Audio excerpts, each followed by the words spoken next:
we landed in Bremerhaven, Germany, and were taken to what had formerly been a German barracks. And this is where we were billeted.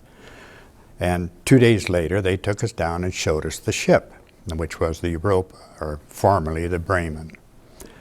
And during the bombing of Bremerhaven, it had been hit by one incendiary bomb on the forecastle. And there was just a black mark. That was it. That was wholly stoned away, and it was all cleaned up. But that's all the damage that had been done to it. And the shipyards all around it were leveled. And the town, from the quays where we were at the ship, up to the main street was leveled. This is pretty much all industrial, and it was just rubble. The main street was there. Streetcars still ran. I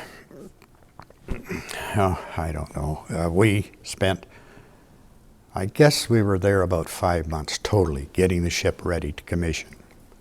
And we commissioned there in Germany. They commissioned us there as a U.S. vessel, and then we loaded troops and came back to New York.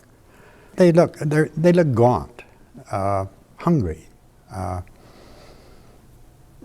and not, well, I wouldn't say not too clean, but they haven't had the facilities that you have at home. They couldn't crawl in the tub every day and this sort of thing. They showered, but they showered when they got back from getting ready to come home. They got their new uniforms and this sort of thing. But they looked tired. Their uniforms didn't fit well. And they all had loot. They'd sell you anything, you know, and they gambled, and they really didn't care. They may not have been paid for 3 or 4 months, and suddenly they get their pay. Everybody's got money, and they poker games here, there, and everywhere, and the winners from this go to this, until finally there's only maybe 2 games left, and they got all the loose money on the ship. Those guys went off with thousands. But basically they looked tired, kind of worn out.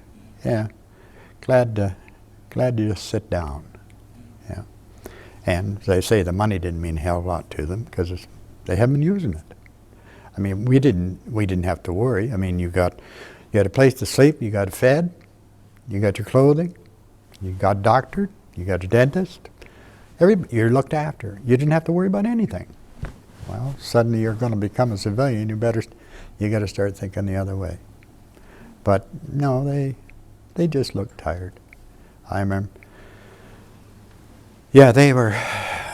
I wondered at the celebration on the First Army return to New York. It was a big celebration, but I kind of wondered at those fellows being able to participate. I mean, they go off under orders. I mean, you go off in columns. You don't go off as individuals.